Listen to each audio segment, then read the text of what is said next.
Oke kakak, selamat sore, kita lanjutin alur cerita loyang di Vinyut ya, gasken. Kedua ayah dan anak perempuan menyelesaikan bisnis, dan mereka tidak tahu harus berkata apa untuk sementara waktu. Mereka saling memandang tanpa kata-kata dan rasa malu yang tak dapat dijelaskan.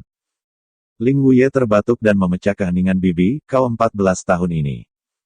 Usia ini tepat ketika saya pro. Kesaksian Hari Ling masih ada di telinga, dan ayah Ling Wu memikirkannya dengan hati-hati. Semakin dia berpikir itu adalah perbuatan baik.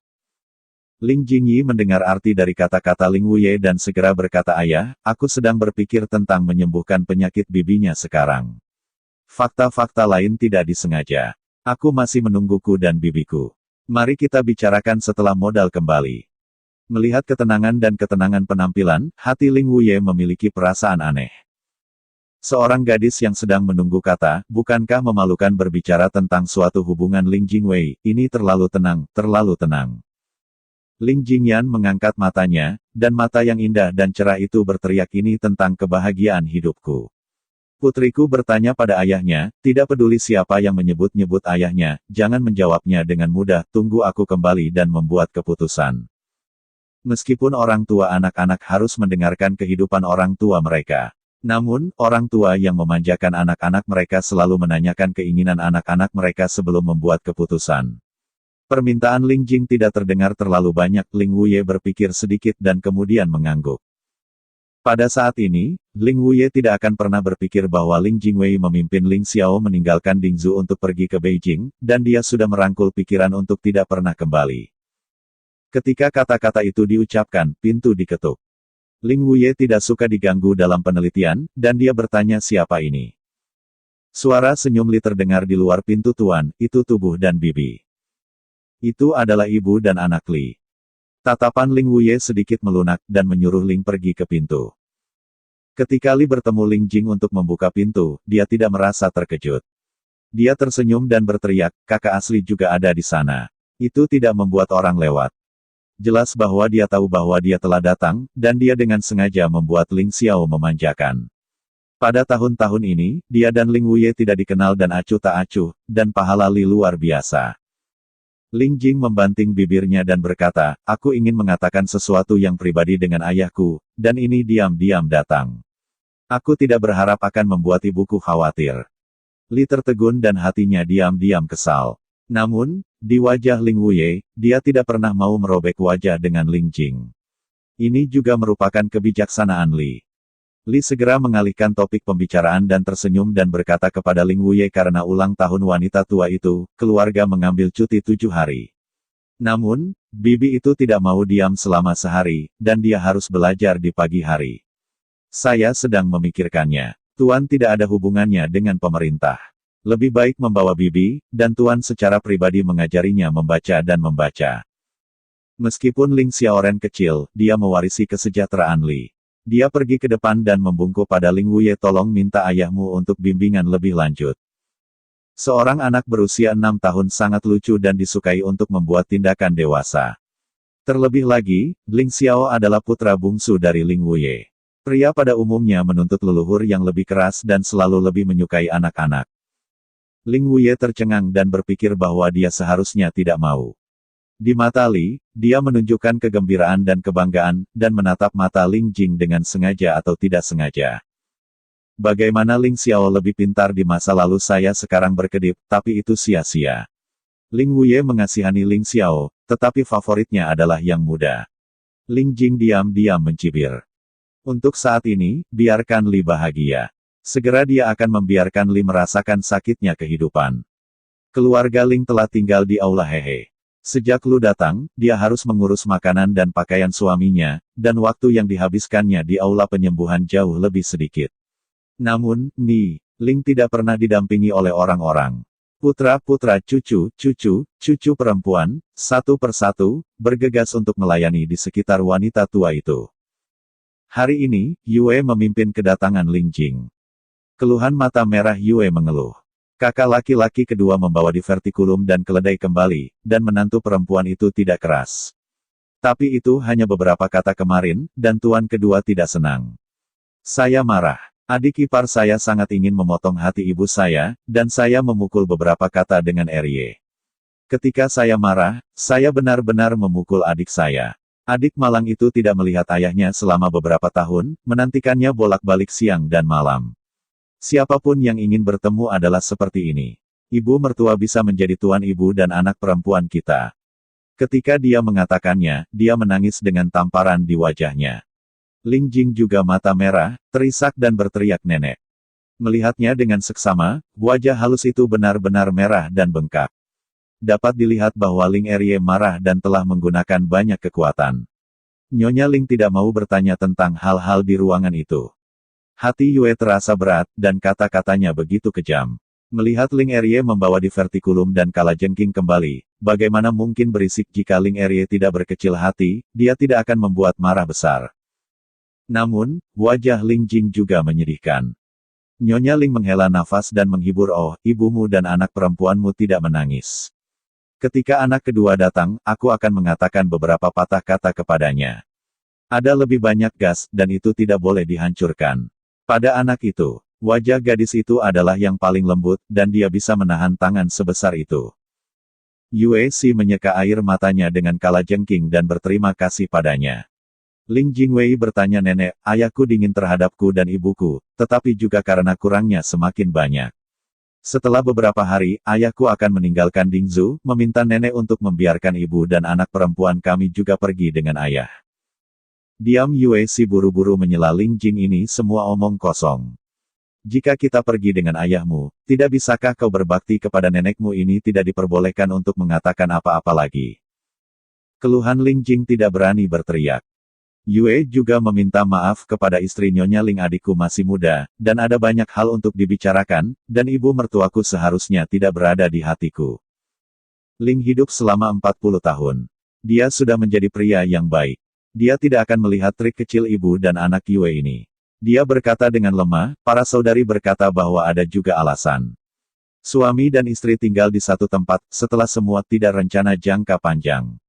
Aku akan bicara dengan anak keduaku besok, biarkan dia membawa ibumu dan anak perempuanmu bersama."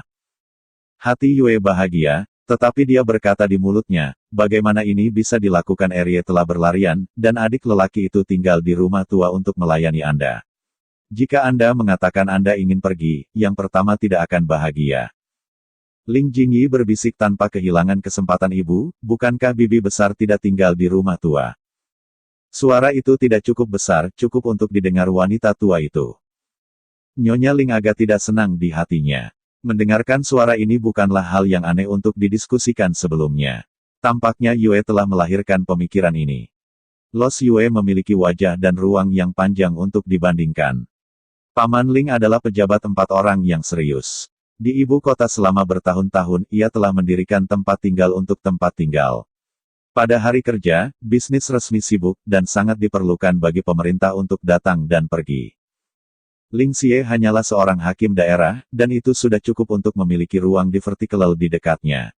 Istri Yue, tinggal di rumah tua dan melayani ibu mertua dibenarkan. Jika Yue benar-benar ingin pergi, dia dapat dengan jelas mengatakan bahwa hati ini Ling tidak bahagia dan tidak akan berhenti. Sangat memalukan bahwa pikiran Yue sangat cemburu.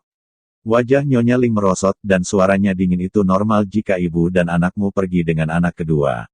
Aku tidak punya niat untuk menghentikanmu. Apa niat menarik rumah panjang itu membagikannya? Tidakkah Anda berpikir bahwa istri saya telah keras di rumah kedua Anda dalam beberapa tahun terakhir? Suami Ni, Ling telah menjadi master selama bertahun-tahun, dan dia sangat agung." Pada saat ini, tidak ada senyum di wajahnya, dan ibu dan anak perempuan Yue tiba-tiba merasa khawatir. Yue Si dan Ling Jingyi dengan suara bulat membuka mulut mereka. "Ibu mertua." Nyonya Ling sedang tidak ingin mendengarkan ibu dan anak perempuan mereka, melambaikan tangan dengan tidak sabar. "Aku sedikit kurang, kalian berdua turun lebih dulu." Yue Si tidak punya pilihan selain memimpin Ling Jing untuk pensiun. "Saya belum menunggu mereka keluar dari pelataran. Saya melihat bunga matahari tinta masuk dan tertawa." Wanita tua Kailu, Miss Nine punya sesuatu untuk dilihat. Nyonya Ling, yang dikenal sebagai agak langka, segera berkata, "Biarkan saudari ipar itu masuk." Ibu dan anak perempuan Yue. Ling Jing penuh dengan hati dan pikiran, tidak ada psikologi waktu luang yang akan menjadi provokasi yang tenang dan tidak dapat dijelaskan, dengan cepat melangkah ke aula dan bertanya pada wanita tua Ling. Istri Ni, Ling baru saja mendesak kesal, dan nadanya agak sulit. Hei, ada apa denganmu? Ling Jingxuan secara sensitif menangkap kata aga, dan kemudian berasosiasi dengan wajah Yue dan Ling Jing yang kelabu. Dia juga menebak beberapa poin tentang situasi sekarang apa yang dikatakan bibi kedua dan ipar perempuan itu, yang menyebabkan neneknya tidak bahagia sudah. Nyonya Ling mendengus dan suaranya penuh dengan ketidakpuasan. Itu bukan masalah besar. Mereka berdua ingin pergi dengan paman kedua Anda. Selama mereka saling memohon, saya tidak akan bersumpah pada hal kecil ini. Di depan saya bermain dengan hati saya dan saya benar-benar bingung. Sebagai orang tertua di zaman keluarga Ling, status tertinggi juga merupakan yang tertinggi, dan temperamen Ni Ling secara alami kurang dari itu. Jangan melihat kenyataan bahwa ada kebaikan di hari kerja, begitu api yang sesungguhnya datang, semua putra dan putri harus berjuang dan mendengarkan telinga. Ling Jingyi datang menemui Ni Ling hari ini, dan ini juga merupakan masalah yang sangat penting. Hanya istri Ling Lao yang mengangguk, dan apa yang dia pikir akan menjadi kenyataan. Karena saya sangat bahagia, saya sangat bahagia. Saya segera berkata bibi kedua terlalu konyol. Nenek selalu baik, selama dia tulus, dia tidak punya alasan untuk setuju. Ini jauh lebih mudah untuk didengarkan. Hati Nyonya Ling adalah banyak temperamen, dan nadanya lebih ringan tapi jangan katakan hal-hal buruk ini. Hei saudari, Anda datang kepada saya, tetapi ada sesuatu untuk dikatakan.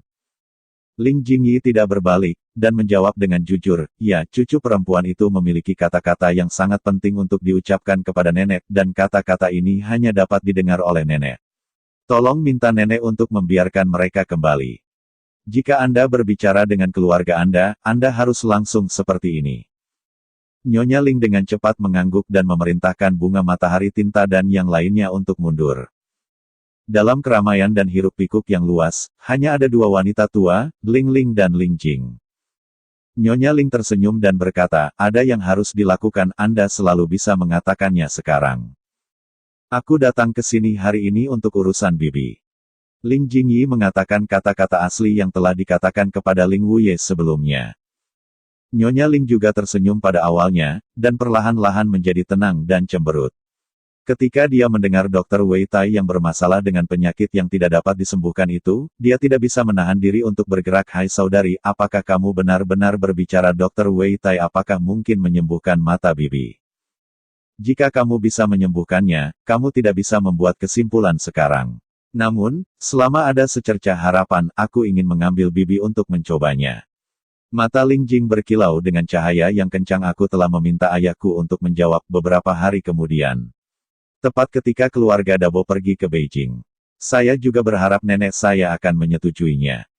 Nyonya Ling berpikir sedikit, dan berkata perlahan, jika kamu bisa menyembuhkan mata bibi dan membiarkannya melihat cahaya lagi, itu tentu saja merupakan peristiwa yang membahagiakan.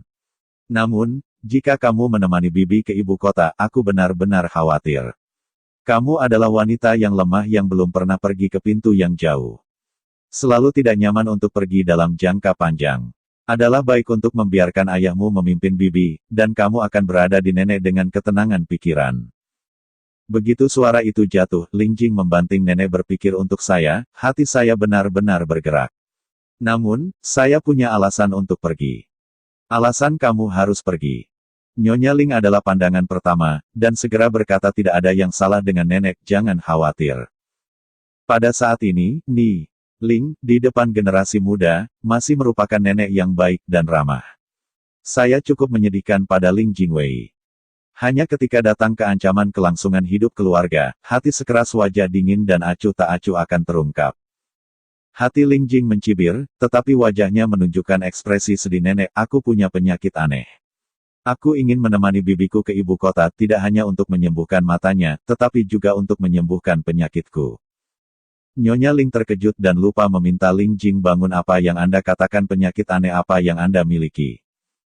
Ling Jingying tidak sengaja berpura-pura, tetapi juga menunjukkan ekspresi pahit. Selain bibi, aku tidak bisa mendekati pria manapun. Ketika aku menyentuh jari, aku akan memiliki reaksi yang berbeda, tubuhku lumpuh, dan perutku muntah. Nyonya Ling. Apa penyakit aneh ini apa yang tidak bisa dekat dengan pria manapun? Wajah Nyonya Ling salah dan dia tidak berani bertanya apa yang kamu bicarakan kapan ini terjadi. Ling Jing menggigit bibirnya, matanya penuh air, suaranya merintih, cucu perempuan itu tidak berani menyembunyikan neneknya. Itu adalah penyakit aneh yang ditemukan hanya beberapa hari yang lalu. Kamu gimik, bagaimana mungkin kamu tidak mengatakan hal semacam ini sebelumnya? Nyonya Ling mengerutkan kening. Ayo, jangan biarkan aku menyembunyikannya. Ling Jingyi tidak tahu bagaimana membuka mulutnya, air matanya berlinang. Pikiran Nyonya Ling agak dipikirkan, dan dia menebak mengapa alasan Ling Jing yang tak terkatakan. Kamu malu membuka mulut, apakah itu karena seorang pria telah menyentuh tanganmu? Tidak pantas bagi seorang gadis yang tidak meninggalkan kabinet untuk berduaan dengan seorang pria, bahkan lebih jarang berjabatan tangan dan perilaku intim lainnya. Ling Jinghong tampak merah dan mengangguk. Betapa cerdas nih. Ling hampir paham, segera menebak siapa pihak lain ini. Lu Hao. Ling Jing mengejutkan kepalanya dan berkata sambil menghela nafas, bukan hanya dia, tetapi juga sepupu. Nyonya Ling. Nyonya Ling seperti makhluk jongkok. Setelah beberapa saat, dia memeras beberapa kata. Tidak ada orang luar di sini. Jika Anda punya sesuatu, katakan saja dengan aman. Anda dapat yakin bahwa masalah ini tidak akan pernah mencapai siapapun. Sedang menunggu kalimat ini. Ling Jing menyeka air matanya dengan lengan bajunya dan membisikkan kebenaran ulang tahun seorang nenek bibi itu menyuruhku untuk kembali ke Kyusuige. Setelah aku kembali, aku menemukan bahwa Lu juga ada di sana. Gua Tianli harus dijauhi. Kupikir Lulu ketika dia tidak benar, dia ingin membiarkannya pergi, tetapi dia tidak hanya menolak untuk pergi, tetapi juga mengatakan sesuatu kepada saya. Dalam kekacauan, saya takut dan membiarkannya pergi. Saya datang untuk memegang tangan saya. Saya sakit pada saat itu, dan mengeluarkannya di tempat. Lu Kaosin mungkin takut dengan reaksi saya dan segera pergi. Setelah itu, saya tidak mengungkapkan masalah itu. Saya malu mengatakan ini, saya pikir itu adalah kesempatan yang sesekali, dan saya tidak secara khusus. Dalam hati saya, aku tidak menyangka kalau sepupu terlambat datang ke Kyusuige lagi. Dengan kata-kata berikut ini, sepertinya sulit untuk mengatakannya. Ling Jing menggigit bibirnya, dan wajahnya merah. Hati Nyonya Ling tenggelam, dan dia dengan cepat menebak apa yang terjadi. Apakah Akian berbicara tentang kamu, dan mengatakan bahwa kamu ingin bibimu bertanya kepada kerabat?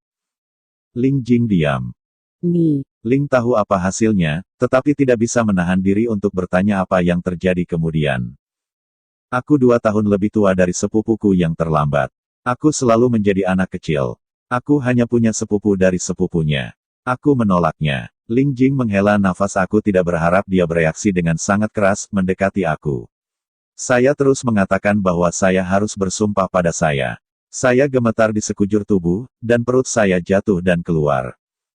1 kali tidak disengaja. Ini bukan kebetulan 2 kali. Aku takut dalam hati, tetapi aku tidak berani memberitahu siapapun tentang itu. Aku baru saja bertemu ayahku dan tidak punya keberanian untuk mengatakannya. Ini adalah orang yang paling menyakitkan di rumah. Itu seorang nenek. Jadi, saya memiliki keberanian untuk menemukan nenek saya. Ling Jingxuan berkata bahwa dia merah lagi, dan menatap Nyonya Ling, matanya penuh kepercayaan dan berdoa. Nenek, kamu akan merahasiakan aku, kamu akan membantuku. Bahkan jika itu adalah jantung dari batu, itu harus dilebur dengan tampilan seperti itu. Terlebih lagi, Ling Jingwei tumbuh di samping Ling Laotai, dan juga wanita tua yang paling tua. Melihat Ling Jingyu begitu kesepian dan tak berdaya, perasaan kasihan di hatinya lahir. Anak baik, ini bukan hal asing bagimu, kamu tidak perlu menyalahkan dirimu sendiri. Nyonya Ling menghela nafas dan dengan lembut membelai kepala Ling Jing. Jangan berbohong, bicaralah, semua hal memiliki nenek untuk memberikanmu tuan. Oke kakak, terima kasih.